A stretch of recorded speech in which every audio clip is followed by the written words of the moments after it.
Well, that was the best Dodgers All-Star break that we've had in any of our lifetimes. And hey, what a nice palate cleanser after the horrible end to the first half. My name's Ryan Bershinger. We're going to talk about this All-Star break, some of the fun stuff. We're also going to look back on how poorly the first half ended for the Dodgers. But I also want to specifically get into one big takeaway based on a trade rumor we're hearing right now. There's a very unfortunate truth about the state of the Dodgers and why this trade will not happen. If you wondered whether Teoscar Hernández liked the spotlight, he's been telling us the entire first half, told us again at the Home Run Derby. I can't wait to get into it. I'm Monse Bolaños. And I'm Beau Benson, and I have a conspiracy theory that is as plain as your eyes can see if you just open them big enough. This is dangerous, but we'll dive into whatever that theory is. This is the Sick Podcast, the Dodgers Zone. Let's get into it, huh? Turn up your volume. Because you're about to listen to the Sick Podcast. The Dodgers Zone. Strike three. Dodgers have won it all in 2020.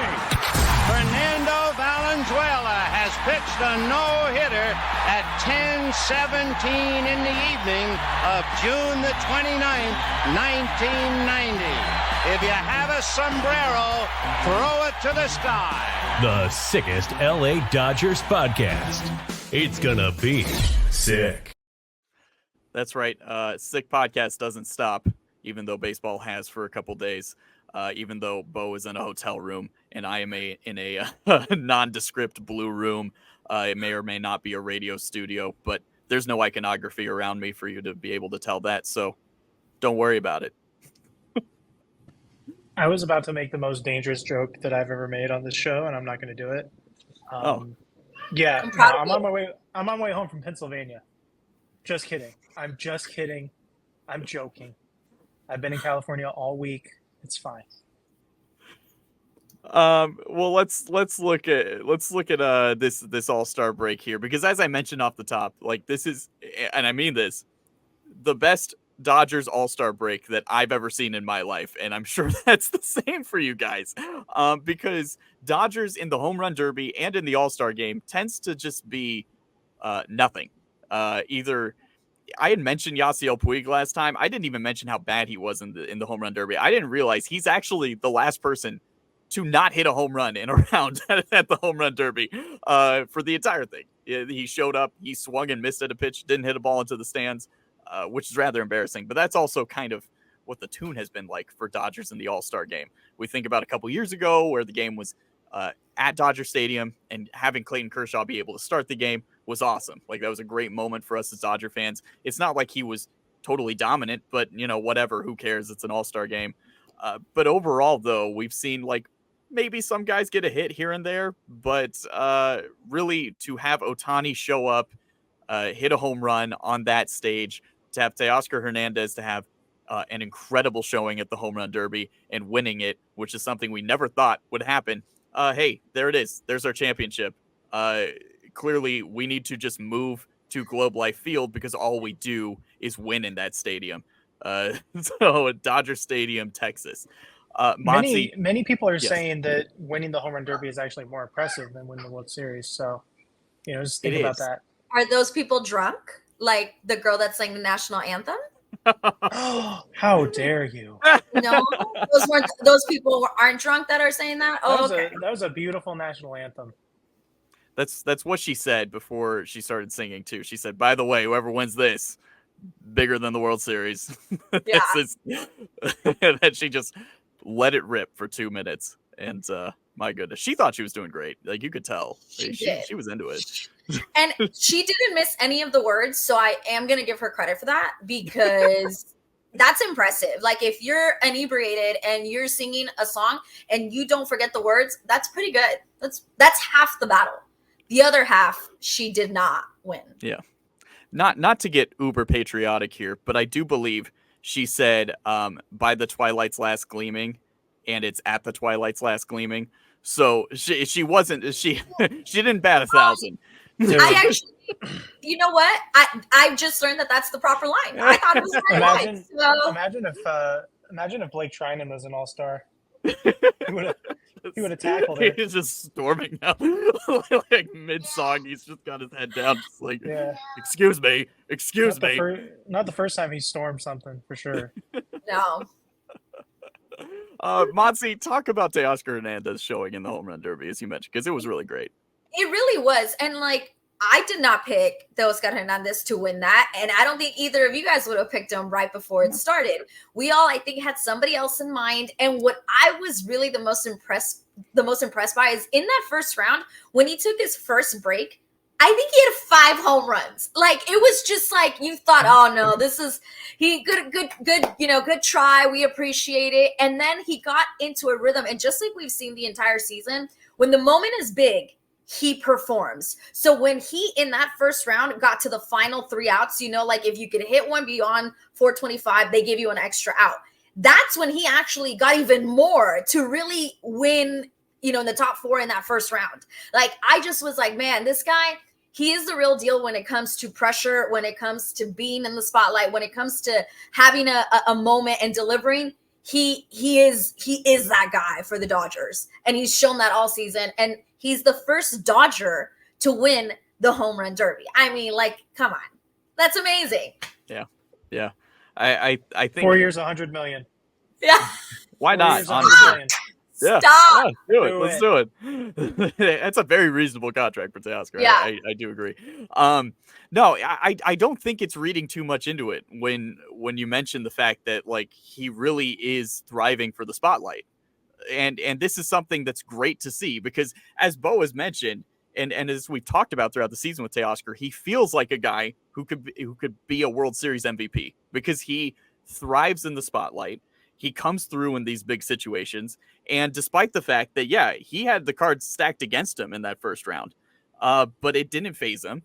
And in fact, I think it kind of helped him in the long run that he was a bit more rested. Dino Ebel was, in that first round, I was thinking, like, should we put Dino Ebel in the starting rotation? Like, he had a couple that were like, that was pretty nasty. This is you should help out the batter a little bit, but he had like a splitter that hit the ground at one point. I'm like, all right, Dino, let's throw you out there. We need some help in the rotation right now. No, but really, I think that seeing how much he thrived in that opportunity, knowing that it was really important to him to actually go out and do it, and seeing that he was able to both have fun and show up at that level, I think that it's not nothing. It's definitely a really cool experience for him, and it does really speak to his ability as a player and what clutch means to him and what he can do in the clutch.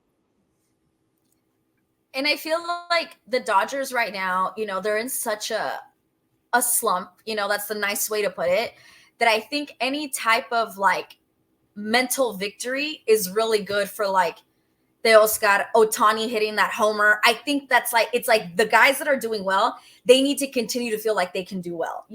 So any type of mental victory, I'm like all about right now when everything seems to not be going well.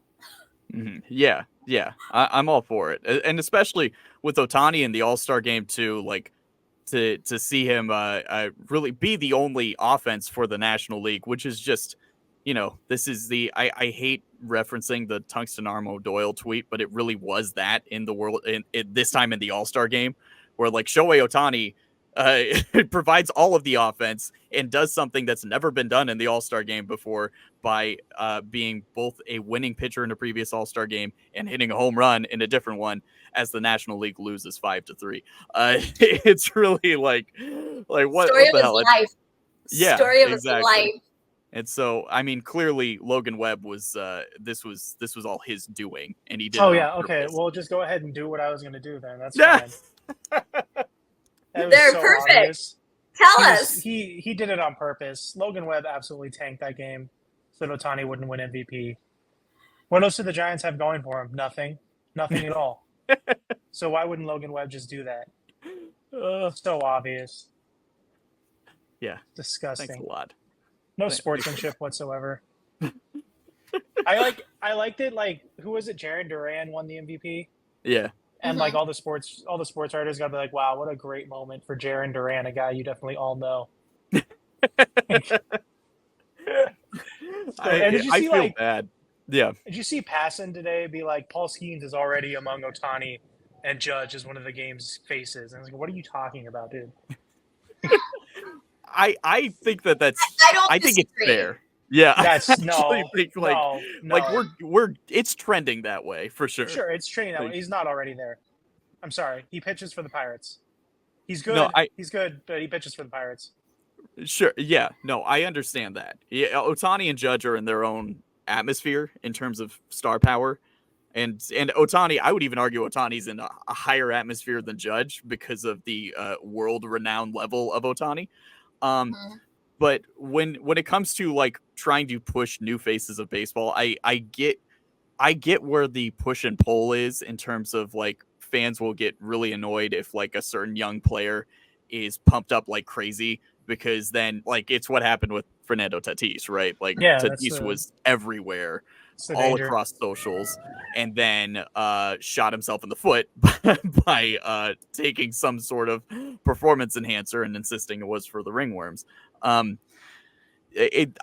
get where that issue is. But at the same time, like, and we've talked about this, and on the national level, we've talked about this era of dominant starting pitching is in a weird spot because the Kershaw, Verlander, Scherzer era is done.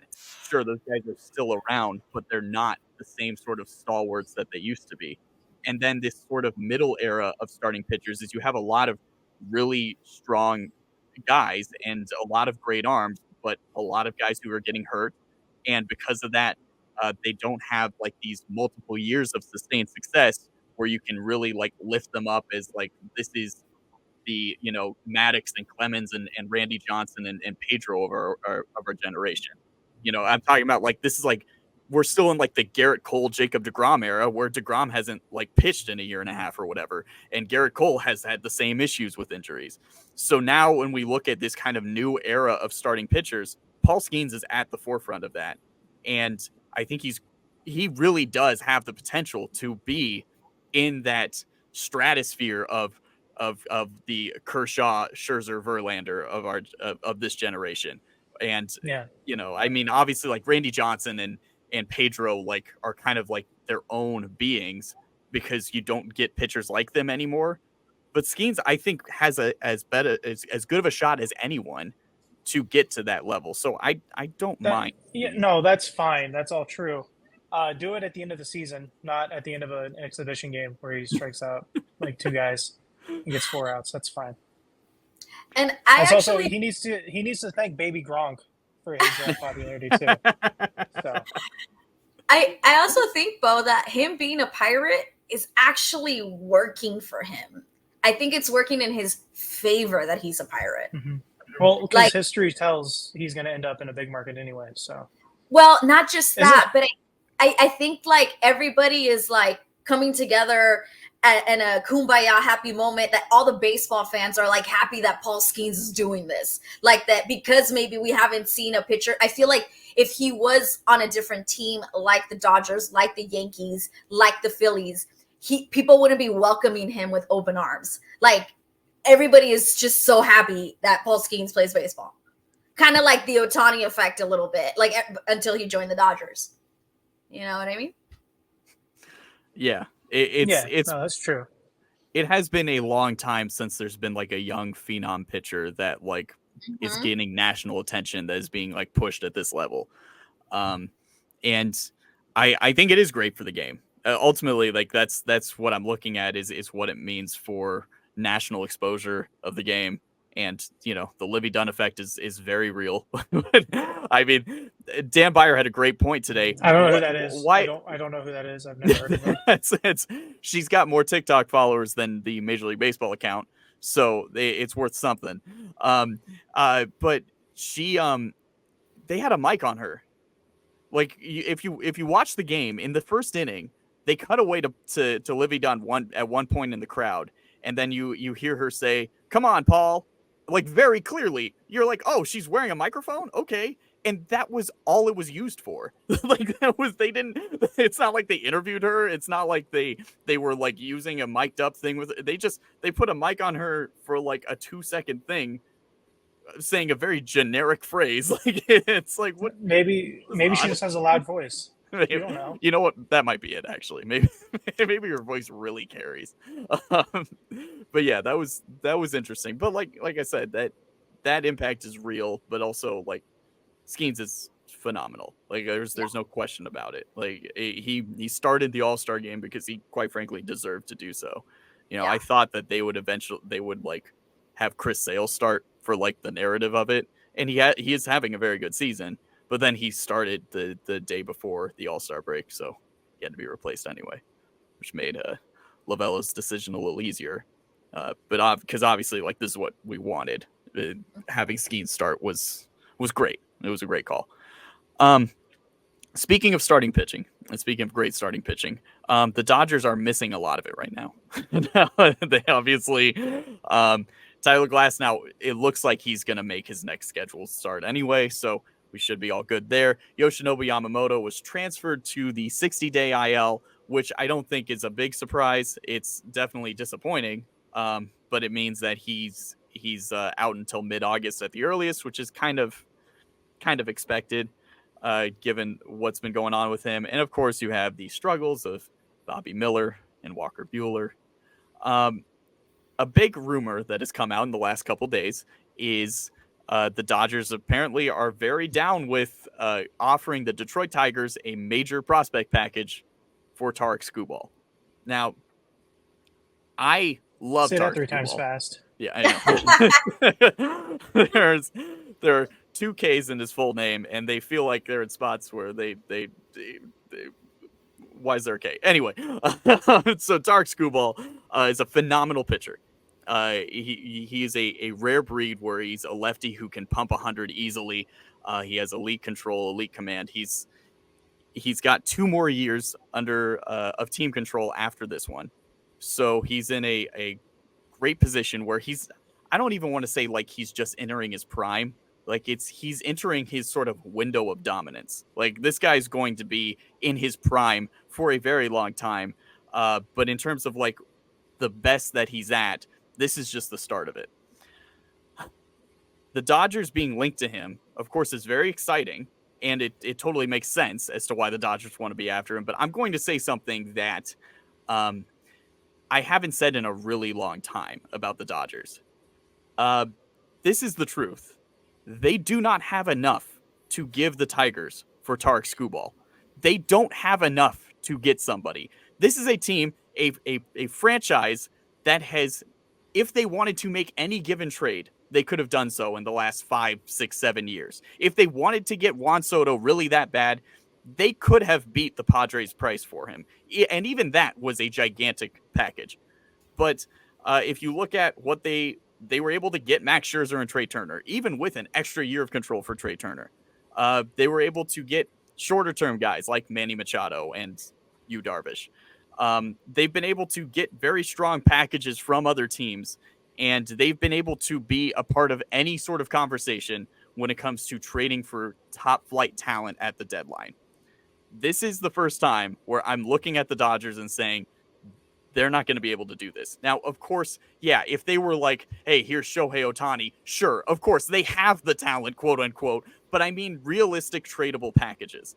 If you look at the state of the Dodgers, and this also has to do with, quite frankly, the Tigers themselves, because the Tigers are in a weird position where they're kind of trying to finish off their rebuild. They've been in this rebuild stage for a couple years now, and they're at the point where a lot of the guys they want to build around are either close to the majors or there. Riley Green was an all-star this year. He's been a key factor in their rebuild. Tarik Skubal himself, building up to the ace-level pitcher that he is. That's something that they've been looking at. Unfortunately for them, Spencer Torkelson really has been bad this year. So that's been something that they've had to factor in. But they've had, like, Colt Keith get to the majors, and he's been solid. They've got a handful of guys in their top 10 prospects that are, like, either at the majors already or close enough to it.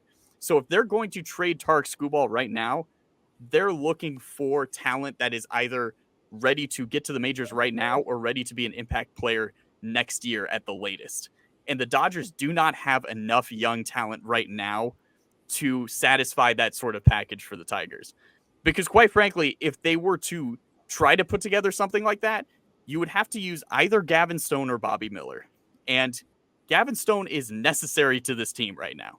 I wouldn't say that he's untouchable in a deal like that. However, if you're looking at adding starting pitching right now, why would you then trade one of your 2-3 most reliable starters at the moment? Because again, if you trade then Stone for Skubal, you still have to add like 2 more starting pitchers because we're looking for really quantity right now and quality.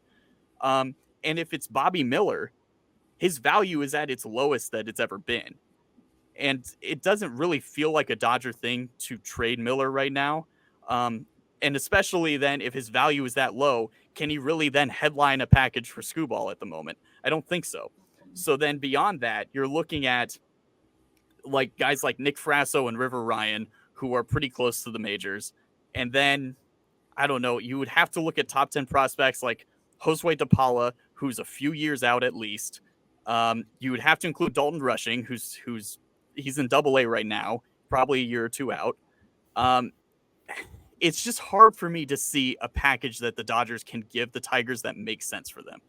So because of that, I'm saying the Dodgers don't have enough to get Tarik Skubal. I would love if they do. I would love to be wrong about this, but I think we need to pump the brakes. I think that Tarik Skubal is unfortunately a pipe dream. And as you said, River Ryan is going to be up starting this week. He's supposed to start for the Dodgers in the big leagues. So yeah, and that's because of necessity too, right? Like that's where we're at. That's the whole point. Is like it wouldn't. I don't understand this idea of trading Gavin Stone for another starting pitcher. No, because that's stupid. The problem has not been doesn't Gavin fix Stone. anything. Yeah, I think that we've not overinflated, but for so long we've been like, oh, the Dodgers farm is so good, it's so strong, and it's produced some good arms, but the bats have been non-existent. Yeah, and teams know that. So, teams aren't going to want like Dalton Rushing or Gavin Lux or anybody like that. They're going to want the arms if they do anything. And the Dodgers just can't trade pitching right now. They just can't. So it's kind of a lose-lose situation for them. Yeah, that's kind of how I see it. But like what you just said, it's kind of like a lose-lose and not even a win-lose. Like it's a lose-lose. There's no scenario right now where it makes sense. Mm-hmm. Yeah, and that's so. I again, I would love to be wrong. I think that if you look at, because I understand that they've also been like Garrett Crochet has been thrown around, and you're thinking like, okay, well the White Sox are also a team that's rebuilding. Why wouldn't that package then make sense for one team and not the other? Because again, the White Sox have a lot of nothing. Like the White Sox are totally fine with compiling talent that's a few years out. If you look at the Dodgers like top 10 prospects or just at their top 30 in general, they're like 14 of their top 30 are projected to maybe get to the majors within the next year or two. But if you look at a team like the Orioles, where Skubal is also linked to the Orioles, I think it was like 6 of their top 10 are basically at major league level. If not at major league level now, they're close to it. So it's a much better fit for the Tigers if they're looking for somebody who's going to have prospects that are closer to the majors. Like the Orioles could offer Kobe Mayo, and they have three guys technically in the top 15 prospects, but if you include Jackson Holliday, who's number 1. Do you think they would do that? I don't think they would. I don't think so, but like that's the reason why like the Orioles could very easily beat the Dodgers. If the Orioles go like, hey, here's Jackson Holliday, then it's Tigers over. take it in a heartbeat. Yeah. No, I can see a world though where like the Orioles decide not to throw all that prospect capital out there, and the Dodgers could do it. But the other thing too is I don't think the Tigers are going to trade Skubal. Why would they? I don't think so either. Like, unless you get absolutely blown away by an offer, it doesn't make any sense. Yeah, I've been looking at the Tigers thinking like, if they feel like they're only a year away from really competing, then why wouldn't they just hold on to Skubal and try to extend him? Because quite frankly, like money wise, the other thing people keep mentioning is like, oh, well, the Dodgers could take on Javi Baez. The Tigers aren't going to, if they trade Tarek Skubal, they're going to want to get the most value they can get out of him. If you include Javi Baez, you're tanking the value. And quite frankly, their financials, they're like 23rd in payroll in the league right now. And that's because like Miguel Cabrera is finally retired. There's a lot of money coming off the books there. Out of like their top 4 contracts, 2 of them are like Jack Flaherty and Mark Canha, who will be off the books in the offseason. Kenta Maeda is kind of not like an albatross, but like he's making like 14 million or something, and that's their second highest on the payroll other than Baez. Like they can afford to just have Baez on their team. They could also still, and this is the thing, if they want to extend Skubal and extend Riley Green, they still have money to like add in free agency. So I just don't see why the Tigers would do it. Like again, if the Orioles come in and say, here's Jackson Holiday, we already have Gunnar Henderson at short, so we might as well just give you Jackson Holiday, then okay, sure. Like that's a win-win, I guess. But yeah, it's hard for me to see this fully making sense. And the Dodgers aren't in a position to negotiate. Everyone can see all the many holes. They have no leverage whatsoever, which doesn't help. No, it's that's why I think that when it comes to, as I mentioned with Crochet earlier, the Dodgers, a lot of their good talent is like still in like single A, high A. Most of their top 10 in their system is in single A or high A right now. And that's just like, that's a lot of the talent that they're developing is still a few years away from getting up there. So the White Sox would make a little more sense because they're fine. Like they'll take as much talent as they can possibly get because they need a full teardown, quite frankly. But yeah, I would love Skubal. You know what? Just, hey, I've been caping for Jack Flaherty for a really long time. Just give us Jack Flaherty. Like, okay, it's an easy rental. I think Crochet makes more sense too because they can do one of the classic Andrew Friedman trades and just get Luis Robert too, or Luis Robert, however you say his name, but like it just makes more sense. I've looked into it multiple times. It's rubber. That's how he says it. So I don't know exactly how. Like it's a combination of Robert and Robert. You're welcome. That's just a Spanish person saying Robert. That's my mom. Robert. Okay. Luis Robert. That's it. Good. So yeah, in terms of like, obviously they need to be, it is good to know that they've been talking with the Tigers for really, if he were available, the best pitcher available. It's not even close. I mean, Crochet is very good, but I really think Skubal's at another level. So that does show like they are doing their due diligence. They are trying.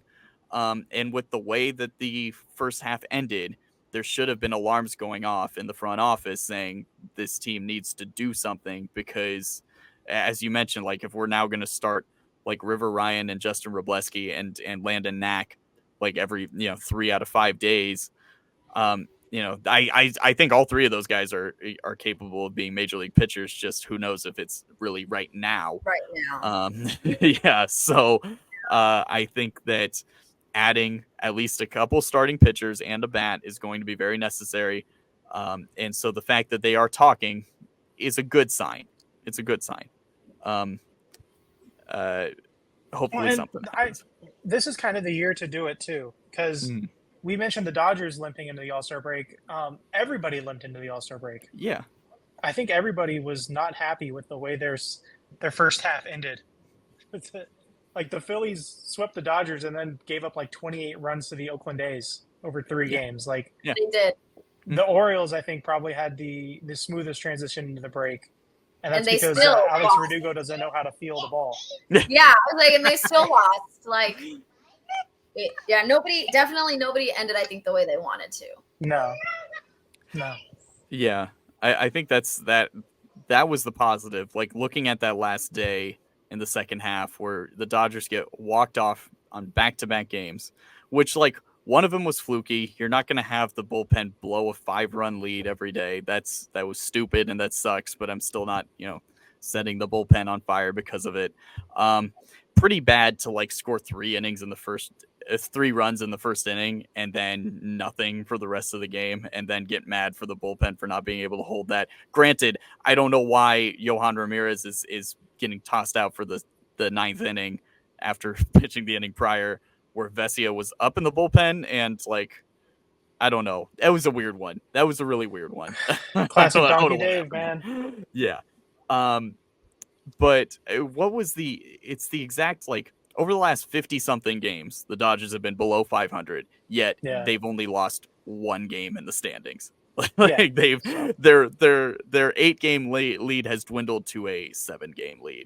So, it's hard to get too worked up about how bad things have been because I guess they've been bad for everyone, which is bizarre. Like, half the teams in the majors have to win on a daily basis. So I don't get how like 28 teams are losing every day, but hey, like this is kind of what's going on, I guess. So, all right. Well, let's wrap this up. So this is the Sick Podcast, the Dodger Zone. Hopefully, I don't know. I would love for us to be talking about a trade that has happened next time. Knowing the way the Dodgers operate, we're not getting anything until 11:59 on is it August 1st now, or did it go back to July 31st? I think it's July 31st. I thought it was July 31st. Okay. I thought it was July 31st. Okay. Yeah, it's been hopping July around 30th. days, but... Is it really July 30th? Yes. July at 11:59? 6 p.m. Eastern, so 3 p.m. Oh. Oh, okay. Pencils are up, folks. Wow. Yeah. And unfortunately, like, I don't know, like all but like 3 teams are in playoff contention right now. So like actually who was going to trade anyone? Yeah. Like, Thank you. That's Rob the big Manfred. problem. Thank you so much. Yeah. What is it? Your extra wild card has been wonderful. They gave that stat yesterday where it's like, what, 12 teams are within 3.5 games in the NL or something like that. Everybody is in gonna, like, they're not going to be that many sellers. No. It's the same thing they did in the NBA. It's stupid. It takes the one thing you have over the NFL away from your league, and they're still keeping it for some reason. Yeah. It's so stupid. Awesome. All right. Well, we'll see. So hopefully the Dodgers come out strong and get some wins to start off the second half. Hey, the All-Star break was a great time for you guys, okay? I'm sure it was a great time for Will Smith and Freddie Freeman and Shohei because they got to sleep early on Monday night because they didn't stay for the end of Teoscar's home run derby win. No, they did not. They did not. That does have to be mentioned. I get that Will Smith has like an infant, and Chelsea Freeman said that their kids were sick. And Shohei, I'm sure, was busy. But like, you guys have to know, like, it doesn't look great if you're not there when he's advancing, and when like all the Phillies are still there for Alec Boehm, and like how like Vlad Jr. was the biggest cheerleader for Teoscar, despite not being on the Dodgers. Which, hey, come on over, Vlad. Hey, you're more than welcome. Like, just figure out how to play third again, and you can come on over. I'm good with that. But anyway, that's all right. That's fine. Teoscar laughed it off and said everything was all good. He didn't hold it against him. So, not going to hold their feet to the fire. But that was kind of a bad look, guys. Let's be honest. That wasn't cool. Yeah. All right. This is the Sick Podcast, the Dodger Zone. My name is Ryan Bershinger. She is Monse Bolaños. He is Beau Benson. Follow us on Twitter. Follow the podcast on Twitter at SickPodDodgers. Follow us, like it on YouTube as well. We're here every week for you. So thank you all so much. Until next time, domo arigato, everyone. Thank you very much. Have a good night. Bye. Bye-bye. And that's a wrap. Hope you don't miss us too much until next time. Follow the Sick Podcast, the Dodger Zone, on YouTube. Google Play, and Apple Podcasts.